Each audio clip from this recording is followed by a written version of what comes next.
अस्सलामुअलैकुम। आज हमारे वीडियो का टॉपिक है एडवर्ब्स। एडवर्ब्स बेसिकली उन वर्ड्स को कहते हैं जो हमें एक्शंस के बारे में एडिशनल इन्फॉर्मेशन देते हैं। ये हमें बताते हैं वो एक्शन कब हुआ, कैसे हुआ, कहाँ हुआ और किस हद तक परफॉर्म किया गया। अब हम बात कर लेते हैं टाइप्स ऑफ एडवर्ब्स। पहली टाइप हमारे पास है एडवर्ब्स ऑफ मैनर। ये वो एडवर्ब्स होते हैं जो हमें बताते हैं कि एक एक्शन कैसे परफॉर्म किया गया। ये अक्सर ly से एंड होते हैं और इनकी हमारे पास एग्जाम्पल्स हैं स्लोली, कैजुअली, केयरफुली वगैरह। फिर आ जाते हैं एडवर्ब्स ऑफ डिग्री। ये वो एडवर्ब्स हैं जो हमें बताते हैं कि एक एक्शन किस हद तक परफॉर्म किया गया और ये अक्सर एडजेक्टिव्स, वर्ब्स और दूसरे एडवर्ब्स को भी मॉडिफाई करते हैं। इनके एग्जाम्पल्स हमारे पास हैं एक्सट्रीमली, हाईली वगैरह। फिर आ जाते हैं एडवर्ब्स ऑफ प्लेस। ये वो एडवर्ब्स हैं जो बेसिकली स्पेसिफाई करते हैं कि वो एक एक्शन कहाँ हुआ। यहाँ हमारे पास की एग्जाम्पल है क्वाइट, एनीवेयर, नियर एटसेट्रा। फिर आ जाता है एडवर्ब ऑफ टाइम। ये हमें बताते हैं कि वो एक्शन कब परफॉर्म किया गया। इनकी हमारे पास एग्जाम्पल है क्विकली, डेली, बिफोर एटसेट्रा। फिर आ जाता है हमारे पास एडवर्ब्स ऑफ फ्रीक्वेंसी। ये हमें बताते हैं कि वो एक्शन कितनी बार परफॉर्म किया गया। इसके हमारे पास एग्जाम्पल्स हैं नेवर, समटाइम्स, यूजली, ऑलवेज वगैरह। फिर आ जाते हैं कंजंक्टिव एडवर्ब्स। ये बेसिकली कंजंक्शन का काम करते हैं और ये सेंटेंसेस में कॉन्ट्रास्ट, कंपैरिजन और कनेक्शन का भी काम करते हुए हमें नजर आते हैं। इनके हमारे पास एग्जाम्पल्स हैं लकीली, फर्दरमोर, नेवरदलेस वगैरह। कुछ एडजेक्टिव्स ऐसे होते हैं जिनके एंड में अगर हम ILY लगाते हैं तो वो एडवर्ब्स बन जाते हैं और कुछ नाउन्स ऐसे होते हैं जिनके एंड में अगर हम ILY लगाते हैं तो वो एडजेक्टिव्स बन जाते हैं। यहाँ हमारे पास एग्जाम्पल्स हैं क्यूट के एंड में अगर हम क्यूटली लगाते हैं तो वो क्यूट जो कि एक एडजेक्टिव है उससे बन जाता है एक एडवर्ब जो कि क्यूटली। केयरफुल और सैड के साथ भी यही है, दोनों एक एडजेक्टिव्स हैं लेकिन अगर हम उनके एंड में ILY लगाते हैं तो वो बन जाते हैं केयरफुली और सैडली जो कि एक एडवर्ब्स हैं। एंड में जो हमें 3 एग्जाम्पल्स दी हुई हैं कावर्ड, डेड और फ्रेंड की, ये तीनों हमारे पास नाउन्स हैं लेकिन अगर हम इनके एंड में ILY लगाते हैं तो ये तीनों बन जाते हैं कावर्डली, डेडली और फ्रेंडली जो कि एडजेक्टिव्स। ऐसे एडवर्ब्स जिनके एंड में ILY लगता है और वो एडजेक्टिव्स जो एडवर्ब्स बन जाते हैं वो अक्सर थर्ड फॉर्म ऑफ वर्ब्स के साथ इस्तेमाल किए जाते हैं। यहाँ हमारे पास एग्जाम्पल है she was slowly getting use to it. यहाँ पे स्लोली एक एडवर्ब है और यूज हमारा थर्ड फॉर्म ऑफ वर्ब है। अगर हमारे पास सेंटेंसेस में एडवर्ब ऑफ मैनर, प्लेस और टाइम एक साथ आ जाए तो उनकी ऑर्डर होगी एडवर्ब ऑफ मैनर, फिर एडवर्ब ऑफ प्लेस और फिर एंड में एडवर्ब ऑफ टाइम। यहाँ हमारे पास एग्जाम्पल है The employees greeted us politely when we entered the office building today।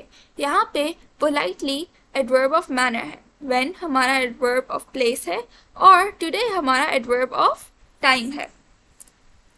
अगर हमारे पास एक सेंटेंस में बहुत सारे एडवर्ब्स ऑफ टाइम आ जाए तो उन्हें हम असेंडिंग ऑर्डर में मेंशन करते हैं। सबसे पहले छोटा ऑर्डर ऑफ टाइम आता है और सबसे एंड में सबसे बड़ा।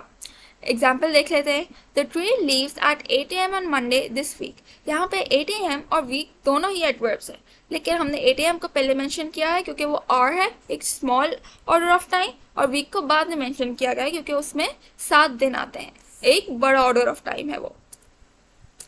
अगर हमारे पास सेंटेंस में सम टाइम इस्तेमाल हुआ हो तो वो इनडेफिनिट टाइम को हाईलाइट करता है लेकिन अगर सम टाइम इस्तेमाल हुआ हो तो वो एक एडवर्ब ऑफ फ्रीक्वेंसी है। यहाँ हमारे पास 2 एग्जाम्पल्स हैं I will call you some time. यहाँ पे सम टाइम हमें बता नहीं रहा कि कौन सा टाइम की बात हो रही है तो इसलिए वो एक इनडेफिनिट टाइम को हाईलाइट कर रहा है। और दूसरे एग्जाम्पल में she calls me sometimes, इस एग्जाम्पल में हमें पता है कि कॉल कभी कभार होती है इसलिए इस यहाँ पे समटाइम्स जो है एक एडवर्ब ऑफ फ्रीक्वेंसी है।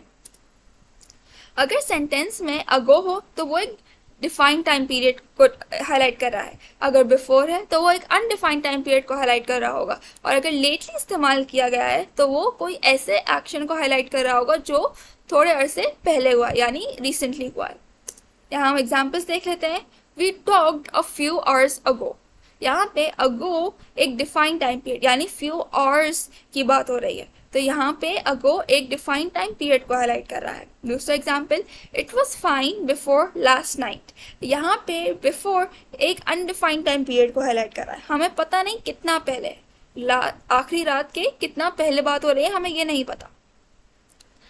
तीसरा example she has been getting late often lately. यहाँ पे लेटली हमने रिसेंटली की बात की है यानी अक्सर कुछ दिनों पहले ऐसा हुआ होगा कि वो अक्सर लेट हो रही है कुछ अरसे से, तो इसलिए यहाँ पे लेटली, रिसेंटली के मानी में इस्तेमाल किया गया है। फेयरली हम सेंटेंसेस में फेवरेबल टर्म्स को हाईलाइट करने के लिए इस्तेमाल करते हैं और रादर अनफेवरेबल टर्म्स के लिए इस्तेमाल होता है। यहाँ हम एग्जाम्पल देख लेते हैं। I cook fairly well but would rather not. यहाँ पे फेयरली एक फेवरेबल टर्म में इस्तेमाल हुआ है, यानी मुझे पकाना आता है और मैं बहुत अच्छा पकाती हूँ, लेकिन एंड में हमने लिखा है रादर नॉट, जो कि एक अनफेवरेबल टर्म में इस्तेमाल किया है, यानी हमें अच्छा पकाना आता है बट मैं चाहूँगी कि मैं ना पकाऊँ। अगर एक सेंटेंस में दैट यूज हुआ है तो उस सेंटेंस में हम सो इस्तेमाल करके उस सेंटेंस को कनेक्ट करेंगे, लेकिन अगर सेंटेंस में टू इस्तेमाल हुआ है तो हम उसके अंदर TOO वाला टू इस्तेमाल करेंगे। एग्जाम्पल से समझ लेते हैं। She worked so that she could save money. यहाँ पे हमने सेंटेंस में दैट इस्तेमाल हुआ है तो हमने एडवर्ब सो इस्तेमाल किया गया। दूसरा एग्जाम्पल देख लेते हैं। It was too late to wait for bus. यहाँ पे सेंटेंस में टू लेट आ रहा है, जो कि है TOO वाला टू। टू हमारा एडवर्ब है और सिंगल ओ वाला टू वेट हमारा जो क्लॉज है, ये क्लॉज बेसिकली डिटरमाइन कर रहा है कि हम TOO वाला टू लगाएंगे या कोई और एडवर्ब यूज करेंगे। यहाँ हमारे पास एक क्वेश्चन है, क्वेश्चन पढ़ते हैं। Which of the following options is correct regarding the type of adverb that is highlighted in the sentence? Sentence पढ़ते हैं। The singer skillfully sang the high notes, impressing the audience. यहाँ पे हमें 4 options दिए गए हैं। पहला ऑप्शन है डिग्री, यानी एडवर्ब ऑफ डिग्री। दूसरा ऑप्शन है टाइम, तीसरा ऑप्शन है फ्रीक्वेंसी और चौथा ऑप्शन है एडवर्ब ऑफ मैनर का।